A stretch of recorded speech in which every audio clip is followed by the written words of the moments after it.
always a lot on our minds as we get together, but it is great to be together for book club, and you're in for a real treat. If this is your first time, you are very, very welcome. And if you're a regular around here, we love seeing you.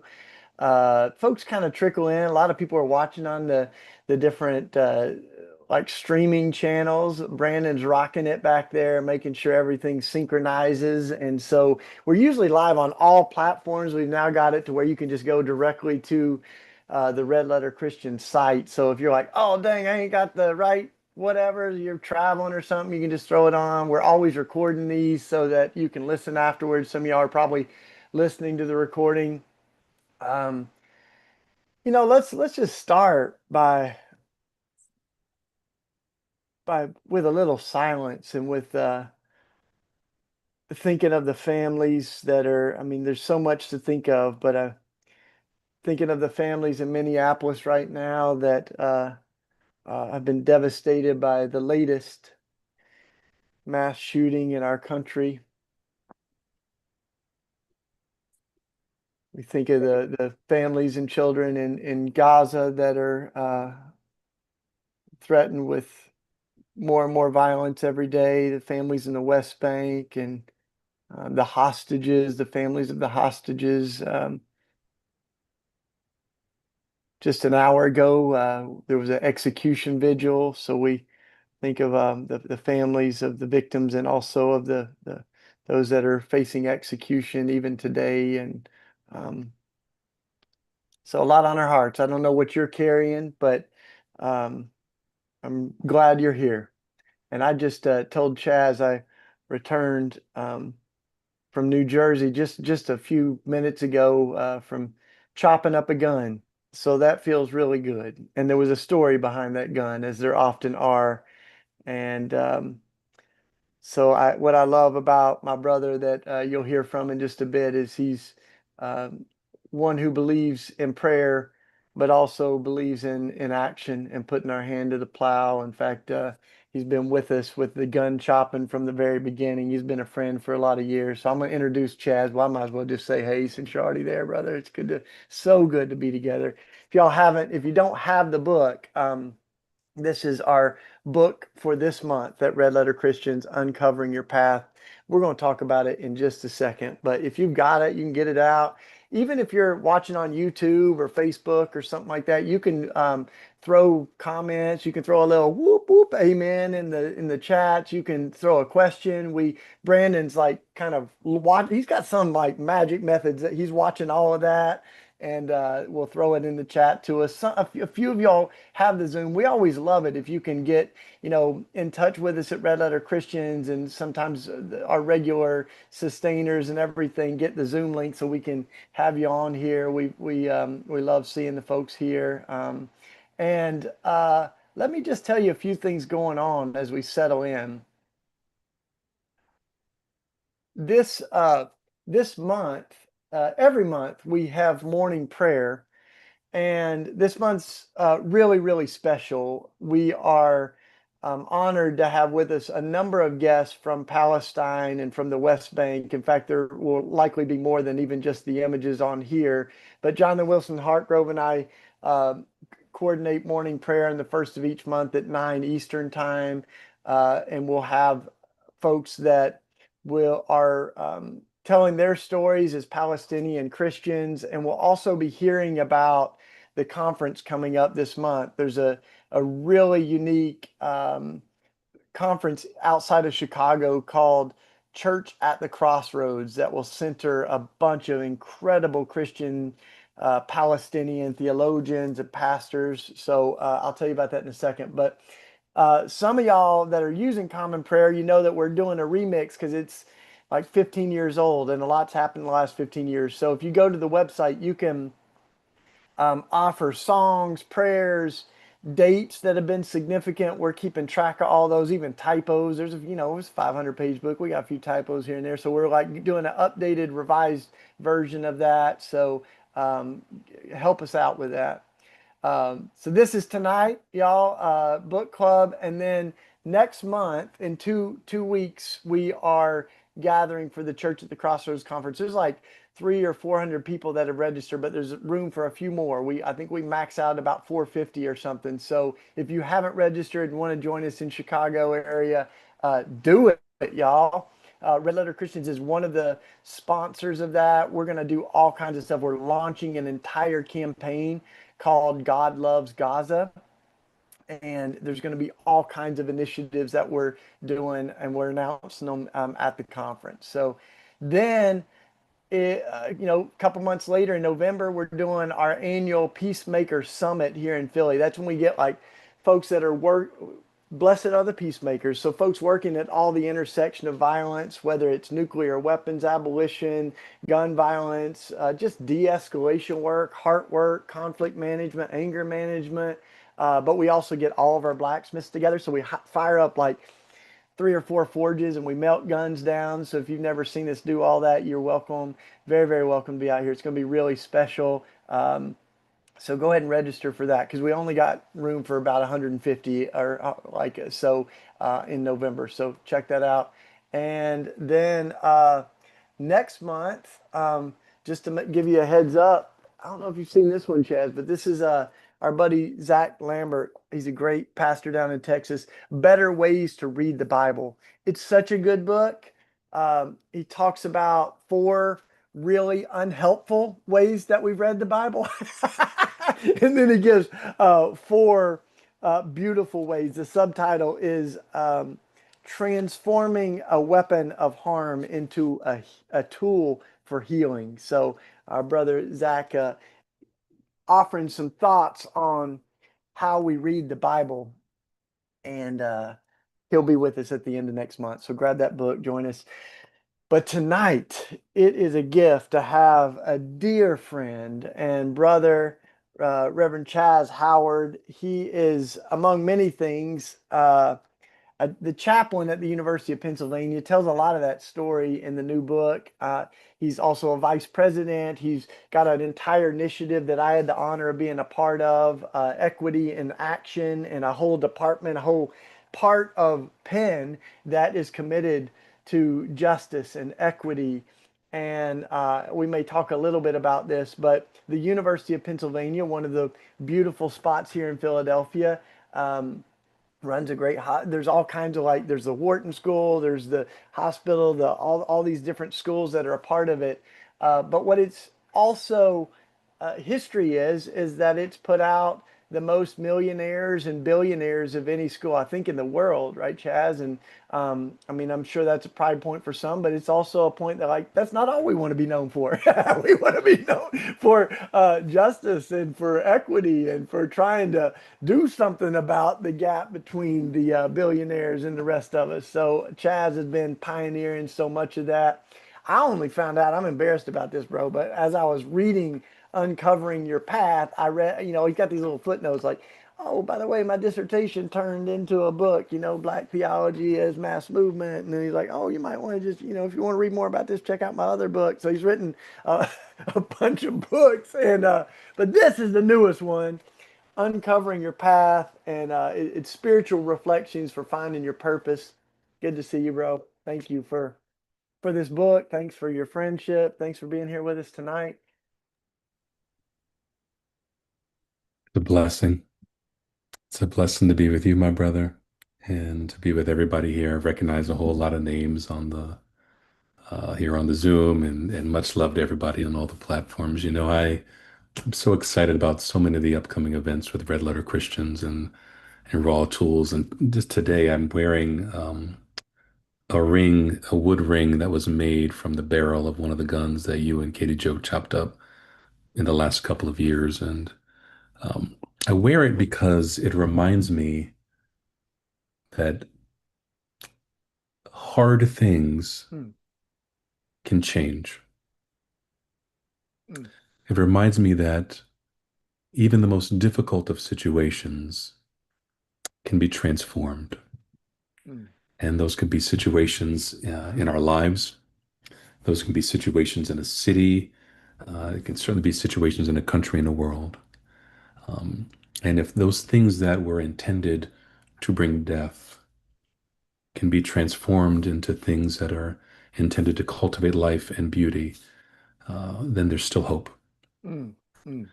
So again, it's just a joy to be a part of the Red Letter Christian family and to call you my not just my Philly brother, but brother in Christ and brother in good trouble and all those things. I'm just grateful for you, Doc. So Yeah, you too, grateful for man. you.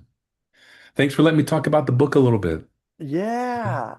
And you kind of have this thread of uncovering the path, and I didn't know until I read it, but there is a little like cameo of the raw tools in there of like where that started. But I think that it's a powerful story. So for folks that, maybe even the folks that read it, but for the folks that didn't, um, talk a little bit about where the title comes from and that thread that's all through the book of Yeah. sort of the unfolding path. Even the image you can tell is kind of like it's beautiful. It's sort of like, hey, you may not see the whole way forward, right? But it's you'll figure Well, it out. Yeah. I'm gonna tell the publisher you said that. That's a nice compliment. I think the first thing I would say would be I was on a I was on a podcast talking about the book a few months back. And the sister who was in conversation with me was like, "Hey, look, Chaz, we're excited to talk about this book about discernment, and sort of finding one's purpose in life and finding your path. But dude, read the room. Mm, There is the world is on fire right now. There are hot wars happening overseas. We have an assault on immigrants here in this mm, country, on the trans population, an assault on DEI, on the climate. There's so many hard things happening, an uptick in hate and cruelty and discrimination and all these things. And you want to talk about finding your purpose and finding your path. mm, Read the room. Weird timing, man. And she asked the question in love. Um, and in one sense, she was right. Like it's sort of a weird time to write a book about like figuring out what your life's calling is. On the other hand, I think there are a lot of us who have been frozen by what we're going through in this country and in the world and aren't sure what to do. We aren't sure how to apply our gifts, our passions, our energy, our time, and our resources to the range of challenges that we're facing right now. mm, And I think rather than just going and just doing, pausing for a second and listening to the God of the universe, listening to our heart, and then discerning mm, what we're being called to, how we're being called to resist, how we're being called to fight, how we're being called to love right now. mm, And if that's true, then maybe this is an important conversation for us to have about discernment right now. And the funny thing about discernment, regarding the title of the book, so my family and I moved homes about 7 years ago, and it was a fixer-upper, a home that this beautiful, wonderful older couple had lived in for 40 years, and you could tell it was loved. But the house got away from them a little bit, and they were ready to move to a different place, and were excited for another family to come and kind of love the house. And I saw on the map that there was this little creek back behind that. You couldn't see it because the weeds and things had grown up so far that you couldn't see it. And I was like, I love water, and like, what if we sort of like made a path there and chopped down some of the stuff? And so that was like my summer project, was to go in the back and to kind of pull the weeds out and to sort of cultivate it and find the creek. And so we did that, found the creek, and I was like, it'd be great to lay a path of stones, like a little stone path going down there. And so, true story, the small shovels, the small garden tools that Raw Tools makes. I do have one that is in my office that is more decorative for me to tell the story. But I also use one in my garden.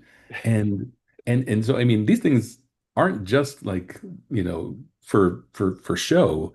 This is a good garden tool. So I'm in the back of my house with this with a garden tool that used to be not for gardening. And I'm sort of digging, and I'm digging a little hole, and I want to put one of those like pre-made stones from Lowe's in there. So I dig, dig, dig, and I have it. And ding, ding, ding. Oh, there was already a stone down there. Great. I can sort of save one of these things. And I kind of dust it off. And I go a little further down the hill and ding, ding, ding. Oh, there's already another stone beneath the kind of dirt and grass. Super. And I kept going. And I hardly had to use any of these stones that I bought because there were already stones laid. There was already a path laid out going to where I wanted to go. There were already stones on the path laid out to where I was feeling called. All we had to do was uncover them. Mm, And so, what this says to me is that sometimes the vocation, the journey, is already written. We don't have to sort of find it, we don't have to necessarily carve it out ourselves. We just have to sort of look and listen and move slow enough so that we can find the stones that have already been laid out mm, to where we're supposed to go. Someone once told me, um, God wants to get you where God wants you to go. mm, God's not trying to keep secrets from you. God wants you to get there. mm, We just have to discern it. mm. And Shane, if it's okay, just I could ramble one more Yeah, sentence. no, go, man. Yeah, yeah, yeah. There's a difference between like decision making and discernment. And in one sense, they seem like synonyms. They seem like they're the same thing, but they're not. And there's nothing wrong with decision making when trying to figure out what to do. I've used that a lot in my own life, trying to like figure out what should I do after I graduate high school? What should I do after I finish college? What should I do job wise? Make a pro con list, and if there's 11 pros and 10 cons, maybe it's pro, great, or to kind of reverse engineer from the goal is to get this and what do I have to do to kind of get there, or to do a gifts assessment or a spiritual gifts test. Like all these things are great. All these things are wonderful. Or to kind of ask people their advice, people who know us and love us. And there's nothing wrong with that Mm, because sometimes the person who's good at math is supposed to be a math teacher or an accountant, or the person who's like a really good listener. Maybe you're supposed to be a counselor and a therapist. Maybe you're supposed to sort of to be that. But sometimes God surprises us. Sometimes the call is very different. And if we're willing to be surprised by joy, if we're willing to be surprised by a call, well, your path may take you some amazing places if you can discern it. mm. Ooh. I have to say, man, when I first saw the book and, I knew that you were Chaplain, I'm thinking this is great. I mean, I knew that I was going to love it, but I was thinking, probably a lot of this is geared to, some of your students and other folks that are kind of finding their calling and their career. And but all through it, man, it's speaking to my heart. It's like you're talking about the memorial services and funerals of colleagues and how people talked about their academic achievements, and then their families like, dang, Mm. didn't know all that. I wish we had seen them more or whatever. And I was thinking of another friend of mine that he kind of is a good voice in my life, like you are. And when our baby was born, I was thinking of all the things that I haven't gotten done, because I'm just trying everything I can to get through a day with this wild baby, and it's awesome but wild. And so I said, "What have you been up to?" He's like, "Oh, nothing as important as raising a baby." And I was like, "Ah." It was just Mm. so refreshing. I was like, all right, all that other stuff can wait. But there were like several points in the book where I had that same, truth kind of speak to me, yeah, I'm so grateful. But I wanted to say this one part, that you talk about. You say there are different paths and they both walk through the woods. Different trees and flowers line each respective way, but both lead to the other side. So there's some parts of the book where you're saying like, well, I mean, this was a pretty clear moment where I had a dream, or I felt like this clear as clear as I've ever heard sort of divine voice or movement nudge this direction. There's other times where you're like, I have no idea what to do. And in fact, I kind of feel like it's like recalculating the GPS. You can go the scenic route or you can go this way, and they're both going to have one might have a waterfall, one might have a cliff, that you Sure. can look over. But, um, and you kind of talk about that the play between predestination as and free will. And those are like, kind of things I heard, theological constructs that can be actually really paralyzing. I can remember trying to figure out which college I was going to, and laying out a fleece was a language we used, right? Like to use, the Bible story where like one of these has got to be God's most perfect will and the other one's not. And I don't know. I like both these schools. And you kind of liberate us by going, sometimes there's just two different ways to go, and God's given you a choice. You want to say more about that? But I thought it was really a beautiful way to, it doesn't kind of take any of the depth away from, and the fact that there is like God does predestine some things we don't need to pray about. We just know like God wants us to be near to the poor, the suffering. Like God's on the side of peace. But there's other things like which college you're going to go to that you might have a little free will in that, right? It's a beautifully said, man. I mean, you're right. There's sort of a theological um, conversation to be had about the role of free will and how much control God has over everything. And does God know that I'm about to raise my right hand right now? And like, and if so, what about evil? And what about like who knows? Like that to me is we will have those answers on the other side, maybe. And we can do our best to try to wrestle with it. Who knows? But I love the way you framed it too, though. There are kind of macro callings that are for all of us to love our neighbor as ourselves, to love folks on the margins, to love the poor, to be a peacemaker, like that is in the word, that's for all of us, is to that calling, boom, thou shalt not kill. This is it. And then there's kind of like the sub callings on each of our lives that sometimes are really clear, cloud writing in the sky. You're called to be a teacher. Poof, okay, I had a dream about it and it's coming up everywhere and wow, and maybe it's really, really clear that this is what you're supposed to do with your life. You're supposed to be a dancer. You're Mm, supposed to be a writer. You're supposed to be clergy. You're supposed to be a prophet and say the hard words, supposed to, yes. And then sometimes underneath the kind of big call of loving our neighbor, I think God gives us a choice. mm, And that the answer is, I'm going to be with you no matter how you decide to do this. I'm going to bless either path. Or maybe one path is a little bit harder, but I'll be with you there too. And you're going to get from A to C, no matter which sort of middle letter you take there. And it's going to be okay. mm. You might be called to be a teacher, but it's up to you to choose which school you want to teach at. It's up to you. Yeah. you know and I think sometimes, as you said, we can feel so much pressure to figure it out. I see this with my students a whole lot, particularly when they kind of creep up on senior year of like, what am I supposed to do with my life? Like, I thought it was this, but I had a bad internship there. I thought it was that, and I really don't want to do that. Or I took this class that totally changed my mind. Or I'm into 10 different things. I could be this and that. And it can be very stressful and very scary and all that. And I try to remind them like, hey, it's going to be okay. You're loved. Mm, You're loved no matter mm. what. And the reality is, kids, you're going to change your job probably like 10 times by the time you turn 30. That's fine, you know. Yeah, yeah. But um, but follow the heart. It'll become clear. As one of our Quaker siblings would say, that, the way will be made clear, the way be made clear.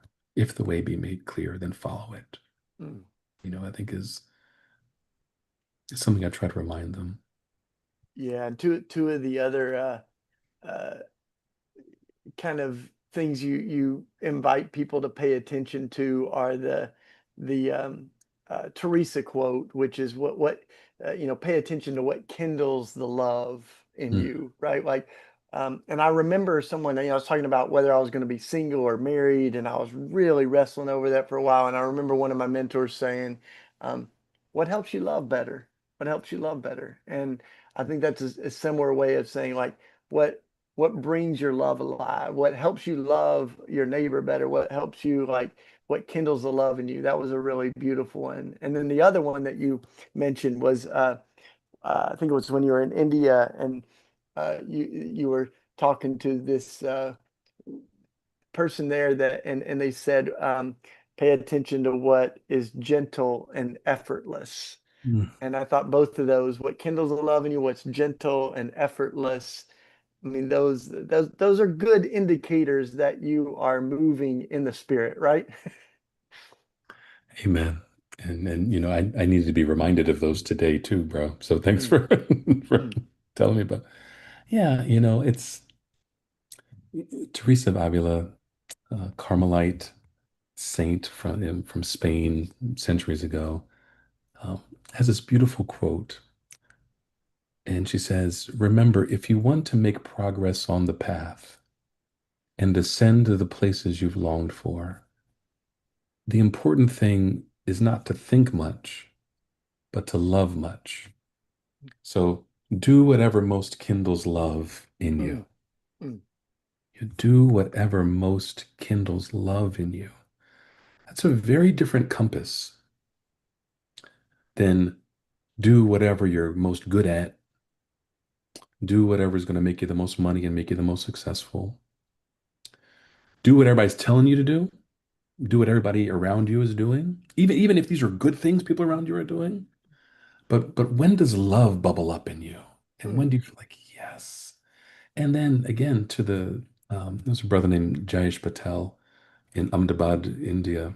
This is a saint of a man who talks about you'll know if you're on the right path, if it's gentle and effortless, mm, if it's easy. That doesn't mean that there isn't a struggle. It doesn't mean that like there aren't hard moments in life or that it's not heartbreaking, but it's just flowing. It's just flowing out of me.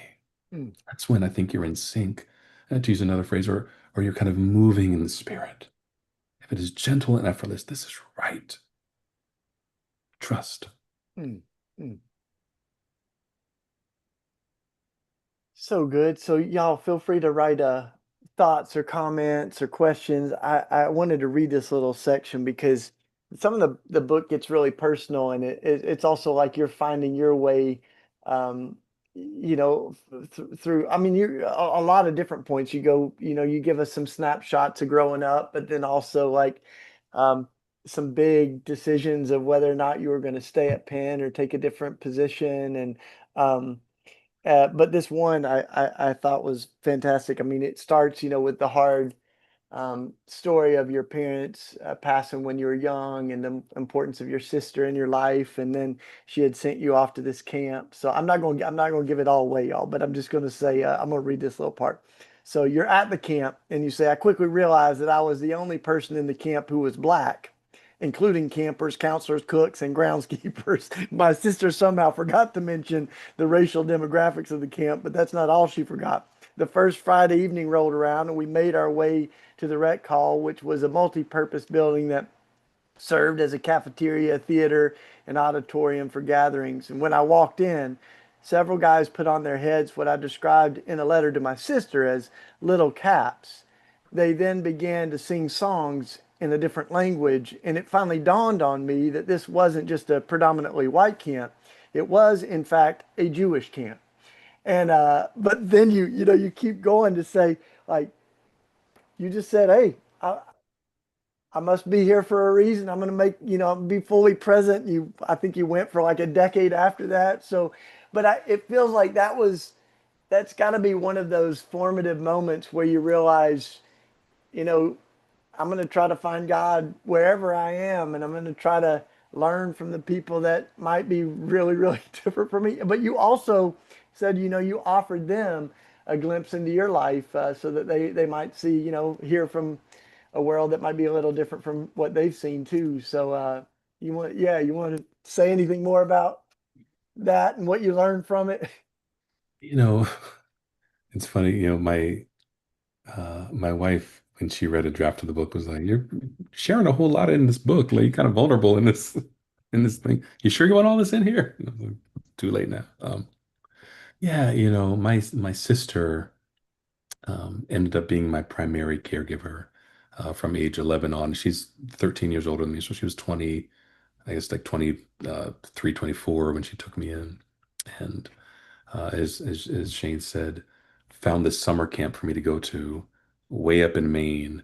It was a sports camp, and I was like, sweet, sounds good. And chicken nuggets and fries all day, and basketball, and great. And left out some pretty big details about this. And that first Shabbat service rolls around, um, and it was like, it was a lot for an 11, 12-year old to sort of be the only black kid and then not be the only non-Jewish kid in there. And I think what was made it more complicated was the deep, beautiful, and painful, I don't know, symbiotic relationship that blacks and Jews have had in Baltimore, Maryland, where I was from, where there was moments of tension, moments of allyship, moments of sort of um, economic reliance on one another in many ways. And my dad, I remember having real tension with Jewish neighbors. I remember him saying some ugly things. I remember him talking about some Jewish neighbors saying some ugly things to him. And I wondered if, like, is this going to play out the same way that happened with my dad and folks in Baltimore is going to happen with me here too. But if we're open to it, sometimes the calling can emerge from mistakes. Mm. Or mistake isn't the right word. Sometimes the calling can emerge from sort of tangential detours. In one sense, I wasn't supposed to be at this camp. Like I'm not a Jewish kid. I'm not white. And I think if my sister knew all that, she probably wouldn't have sent me there. But I think she saw sports. I had a scholarship. Great. I ended up going to that camp for 10 years. And I really cultivated a love of basketball and teaching and interfaith dialogue and interfaith alliances that emerged into a career as a university chaplain working with a range of faith traditions. And when I'm not doing the chaplain thing, I coach youth basketball on the side. All because of this kind of like, I don't know, misread by my sister and by the deep hospitality. There's this concept in Torah around welcoming the stranger. You welcome the stranger in your midst because you yourselves were strangers. Mm. For a kid back in the 80s and 90s, I was welcomed there, and I never forgot that. Um, and some of the lessons I learned on the court from my Jewish coach, who was the head of the whole camp, I think about now as a coach myself in discernment. And so, again, one of the things that I talk about in basketball in the same chapter here, the chapter I think is called either Fear in Basketball or Love in, I think it's Fear in Basketball. Love in Basketball is a movie. I wrote this a couple years ago. And um, one of the sort of activities that I had picked up from coaching at camp that I think about with youth playing basketball now has a lot to do with discernment. When I coach young people, it's easy to teach them the game. I can show a kid how to shoot a layup, I can show a kid how to like, proper shooting form and the rules of the game, how to dribble with one hand, with your eyes up, heads up. Um, can teach them to sort of be like a nice teammate and that kind of thing. But the hardest thing for young people to learn is decision making. And it's because they have this paralyzing moment where the first couple years they're playing, they dribble down the court, they dribble down the court, and then they hear all of these voices around them. Pass it, I'm open, pass the ball. And their families in the crowd saying, shoot it, shoot the ball, go for it, honey, shoot the ball. And the coach is on the side saying, run play number two, run play number two, run play. And like it's all just swearing, pass it, shoot it, run it, pass it, shoot it. And they're doing this math in their head of, should I pass it to my friend over there because they're open? And I want them to think that we're good friends because if I don't pass it to them, are they going to be mad at me? Oh no. Or should I pass it to the girl over there? who scored all the points because we really want to win. Should I do that or should I shoot it because I want my family to be really proud of me right now and I want to score a basket? And it's hard and they freeze and they're not sure what to do. Mm, So we do this activity in practice where we have two girls on offense and one coach, and we have them dribble toward the basket. And if the coach defender covers the dribbler, we say, pass the ball to your open teammate because they're open and they'll go in and score.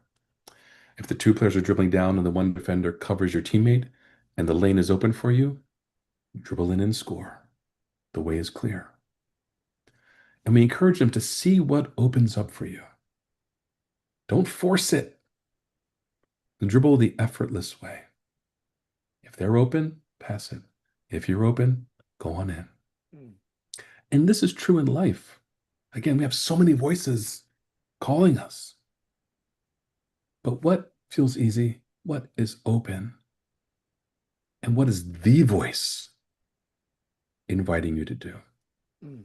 I first learned that, gosh, almost 40 years ago, up in Maine at a Jewish basketball sports camp Mm. from a man named Lee Horowitz. Rest in peace. So good. So I think I'm gonna go out of bounds just a little bit. And I know, outside the book, you don't really go into this because it was happening after you finished your manuscript and everything, but it feels like all of that's got to help inform and give you wisdom as you're navigating like the moment that we're in. And I think in particular at Penn with the encampments and like folks that are protesting for Gaza and Palestine um, and it was a mess. I mean, and I think like knowing you, I was like praying for you. I was also thinking to myself, I can't imagine a person better equipped to navigate such principalities and powers and such complicated forces and just like churches are imperfect, protests are imperfect, um and there was, you saw some real anti-Semitism, some real hatred towards Jewish folks that was there, and some of that wasn't students, but it was folks that um came onto campus, and yet I know your heart like is also for the families in Gaza and the West Bank and to end the occupation. And so um, you're navigating all of that. And I don't know, like what are some of the ways that like that path that you've held some of those relationships even from like your really young years with that feels like they've prepared you to be a person holding really complicated relationships in a time where people are having a hard time, right? Holding those tensions. So I don't know, did you want to say anything that you learned as over the last couple of years of trying to figure that out? And I'm asking personally, I think a lot of us are trying to figure out how to um, speak truth in love now and also to not be wishy-washy about what's right and wrong. And yeah, man. There's so much to say. And, I think I'll say a couple things. There are layers to the moment, the last couple of years regarding the conflict and regarding um, the journey we in the States have had around the conflict and everything that's happened since 2 October 7th ago. I think that there is the religious aspect of it, and the conflict is about much more than Judaism and Islam. And I Mhm. think the kind of Christian minority there sometimes gets missed, and the other religious minorities really get missed there. Um, Around Israel and Palestine and other Arab communities around it as well, around war and peace and protest and the media and colleges and Congress and politics and political points and all that kind of stuff. and anti-Semitism and Islamophobia and anti-Arab hate and doxing and violence and all like there are 20 subtopics that can be. Hmm. And I found that I was at my worst the last couple of years when I found myself slipping into hate. Um, and the first level of hate is like, I hate war. I hate what war does. It kills human beings. Hmm. I see myself as a pacifist and abhor war. And I think, yeah, maybe like philosophically, I can understand why people feel like that's the last resort, is violence. I think I get that, but I just don't think it's Jesus. And as a Christian, I think it is not the way um, from any direction. I also do understand people feel like we've tried everything else. This is the only way, whatever. But I hate that. And then I end up hating the people who perpetuate war and are killing people, um, be it innocent individuals on October 7th killed, or be it tens of thousands, 60 plus thousand people who've been killed since by bombs and starvation. And like I hate all of that. And that hate of war can make me move toward hating people and then toward hating those who support it. And I'm like, that also is not Jesus. Hating people. I think it's what Jesus calls out folks. Definitely. Jesus don't hate them. Mm. And that hating is ironically a type of violence itself. I felt at my best when I could love the folks in this thing. And so we have people on campus who are Israeli and Palestinian. I have colleagues who had individuals who were taken hostage and killed. I have students Mm. who had family members whose houses were bombed and died. My first call is to love them, to cry with people who've lost people the last almost 2 years now, Mm. to sit with them and cry and grieve and to think about other ways I can support and relief. Um, I have strong opinions about the conflict. You ask me a straight up question, I tell you where I stand on it. But these are also human beings on both sides of the conflict that are have dreams and hopes and fears and want their kids to be okay and want peace and want freedom and like all of that. Hmm. So the first call I've experienced is to love. I would add, I think that even the uglier side of the last couple of years on college campuses ultimately comes from a place of fear and love, particularly with our college kids. These are 18 to 22-year-olds. I don't mean to sound patronizing, but whose brains aren't fully formed, and want to do something, be it an encampment in a protest, or be it doxing people and sort of putting names out there, be it sort of graffiti and breaking windows, or sort of shouting at people and putting cameras up and calling the police, like stuff that I think ultimately is trying to fight on behalf of others, but can sort of spin and sort of turn into ugly and painful and destructive and unhealthy. Mm. Really hard, really slippery slope in some senses. These are my students. All of these kids are my students, and these are my colleagues, and I want to love them all, even if I deeply disagree with them on some things.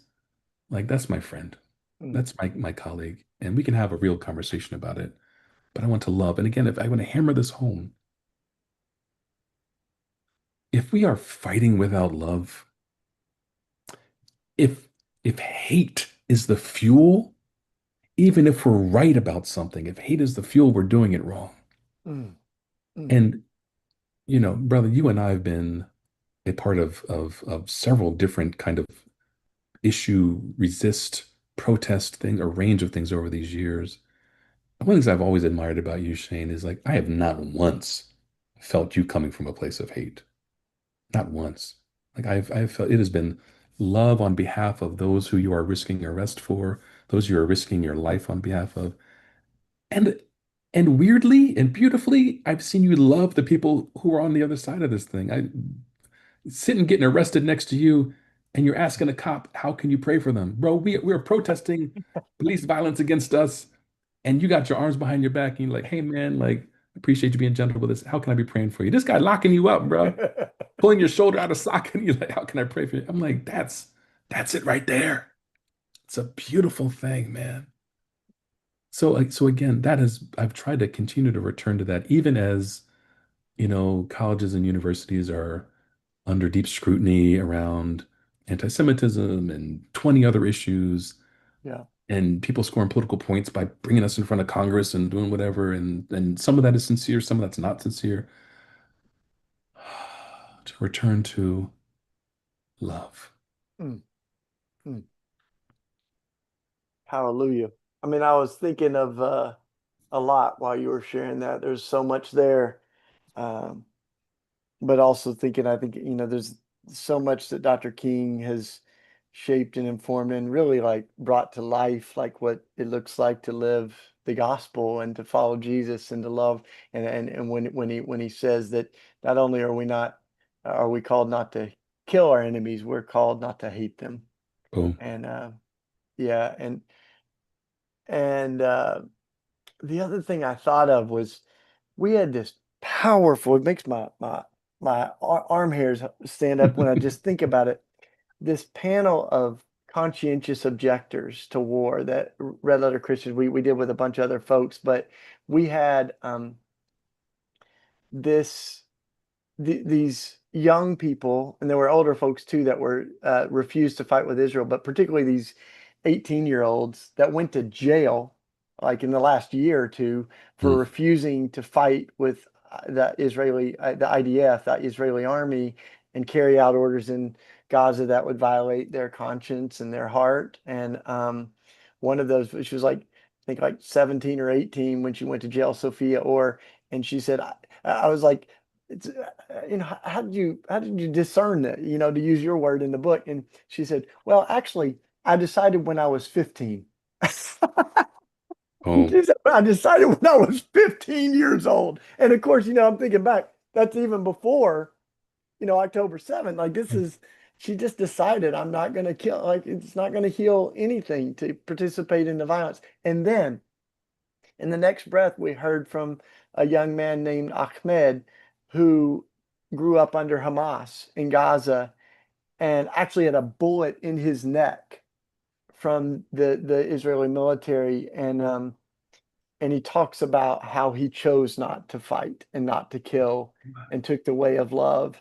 And man, I mean, and so there's just so many different expressions of courage, right? And of standing on this ancient and real promise that love casteth out fear. I mean, you talk about that in the book that love shows us another way forward and live by the sword, die by the sword, like Jesus is in all of it. But um, yeah, I just am so grateful for how you've navigated that. I know it's not been easy, and I know I probably wasn't supposed to ask you that. It wasn't really in the book, but I know I can since you're my friend, and I know. But I think we've got to keep figuring it out together.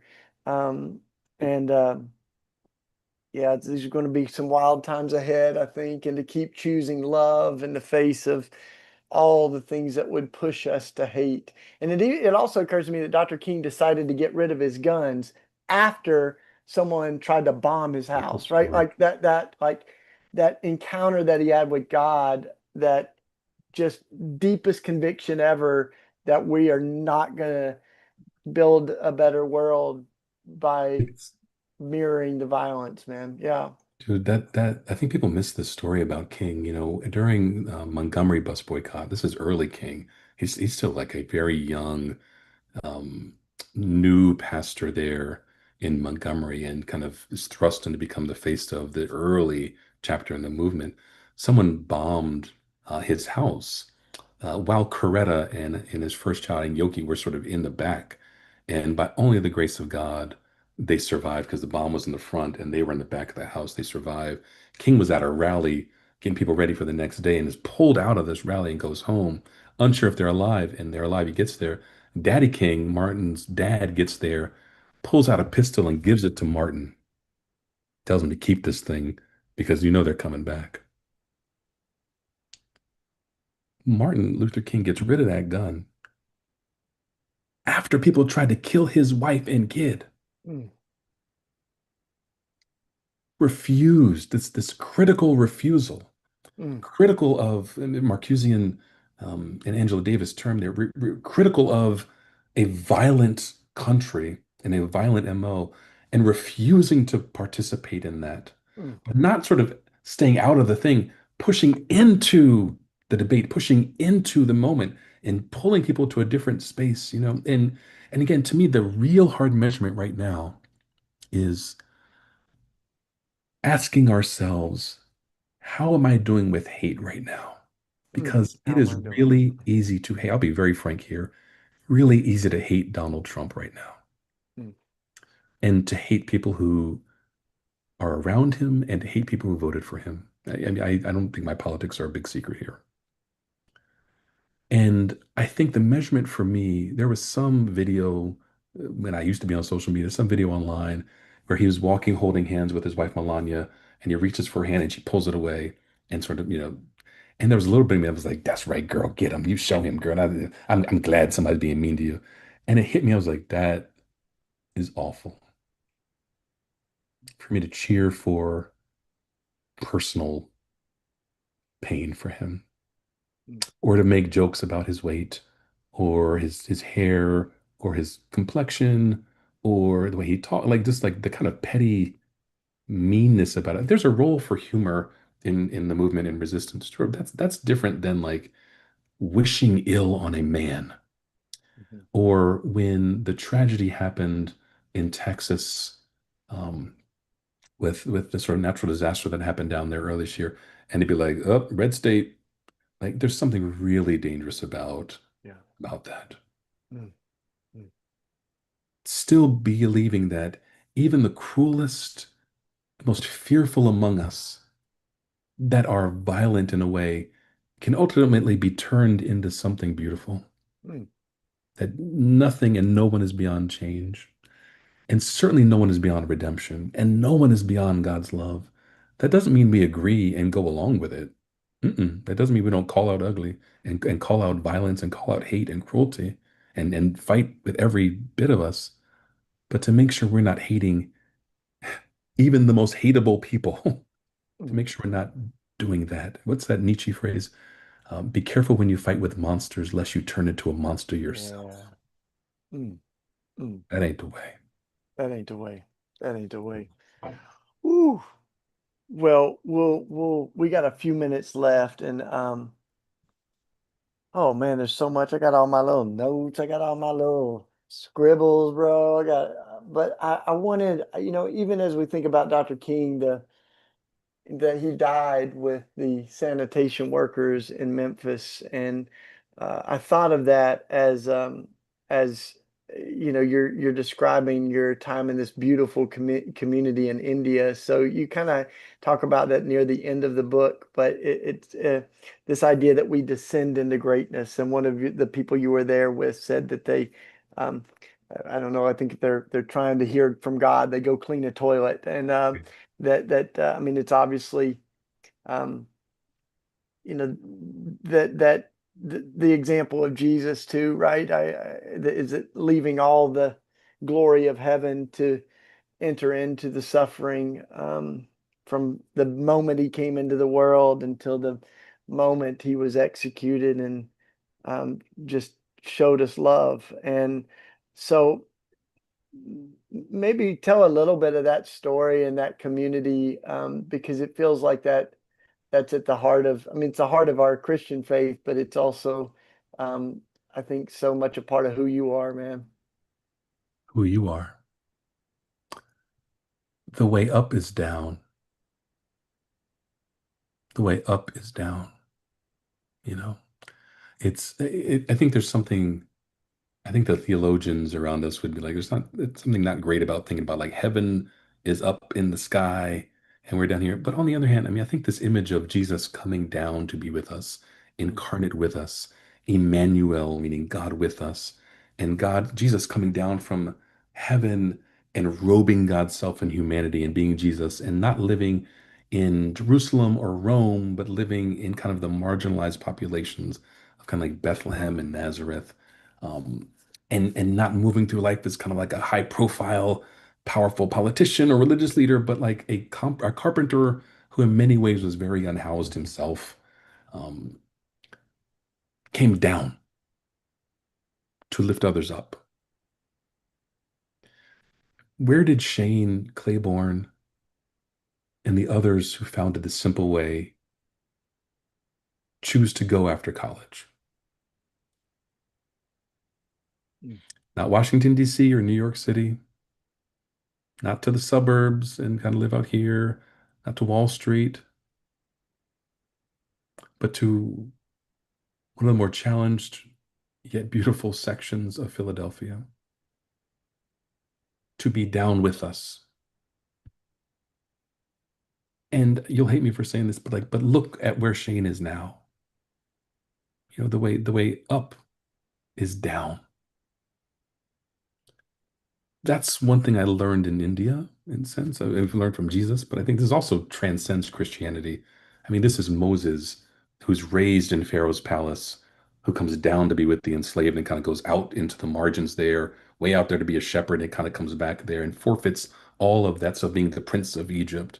I mean, this is Muhammad, who, peace be upon him, kind of living in peace with his sort of uncle and family's kind of future business, but kind of goes out into a cave and receives this thing and turns into the Prophet Muhammad as Buddha, who's sort of raised and protected from even seeing suffering in his wealthy, affluent parents' thing, and goes out to be with those who are suffering and turns into the Buddha. Like this is the main religious story out there. And you know, my friends who I met in India, this guy named Jayesh Patel, Jayesh Bhai, and his dad. His dad became known as like the toilet king of India, like Mr. Toilet or something like that, because he dedicates his career to working on sanitation, helping people have clean sanitation, and develops this beautiful kind of spirituality of loving the untouchables, the people formerly called untouchables out there, um, and turns into a national figure. That wasn't the goal. The goal was to love a couple people along the way. You want to make a difference right now, you know, go down to be with us down here and watch all that God will lift up through you. Mm. Wash some feet. Ho. Come on, brother. Mm. Come on, man. Also made me think of that story of Gandhi, when they asked him why he rode third class on all the trains, he said, because there's no fourth class. Beautiful answer. Hello. Fourth All class. right, man. Anything, I'm going to read a little section as we close, but anything you want to close with, brother? It's such a You, gift. Thanks, man, for this hour. you know, the only thing I would say is, y'all, these feel like hopeless times. We win in the end. You know, with Pablo Neruda, I think says, they may have cut down all the flowers, but that can't stop spring from coming. Mm. We're gonna make it through this. I Yeah. promise you. Sunday's on the way. It's been a long Friday. Yeah, it's been a Really long long Friday. Friday. But Lord. Sunday's on the way. Don't lose Sunday's hope. on. And we're fighting for everybody. We're even fighting for Donald Trump to be free.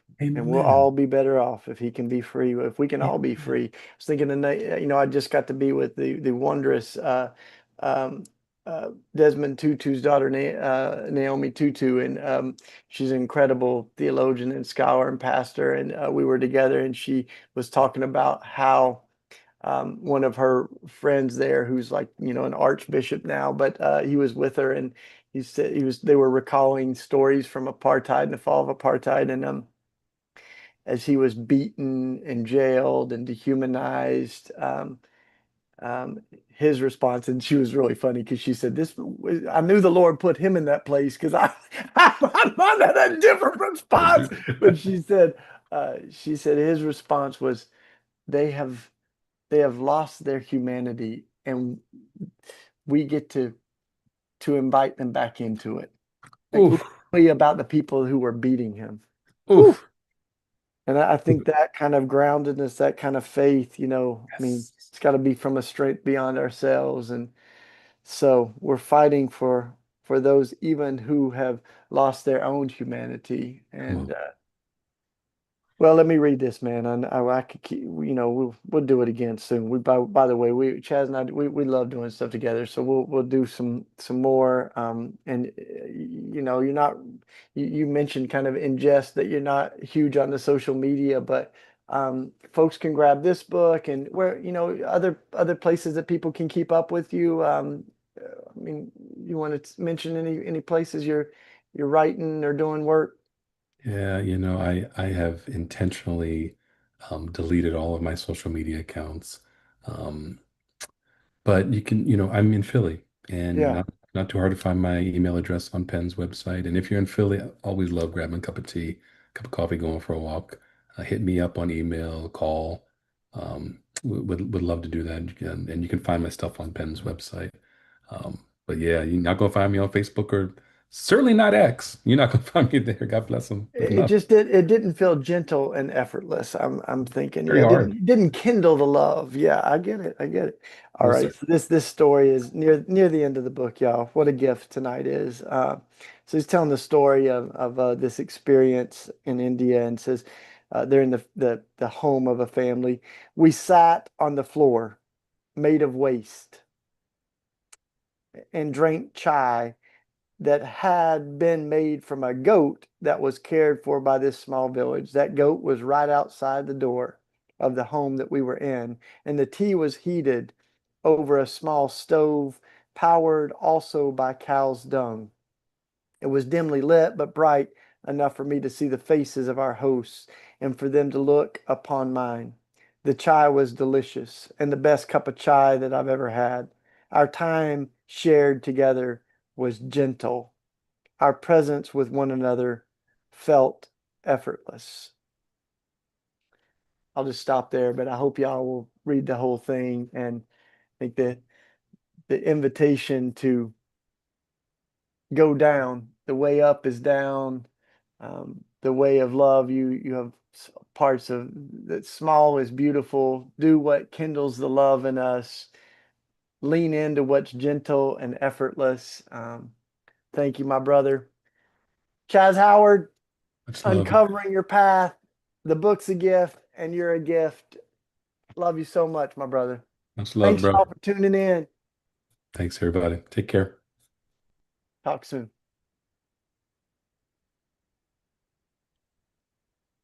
Thanks, buddy. Thanks Thanks, so Jay. much, man. Love you, bro. Let's Yes. hang out soon, man. I'm I I'm gotta not. see the, I gotta see my Yeah, nephew, man. Let me know. I know that's right. Come on over, and yeah, I'll holler at you soon. Okay.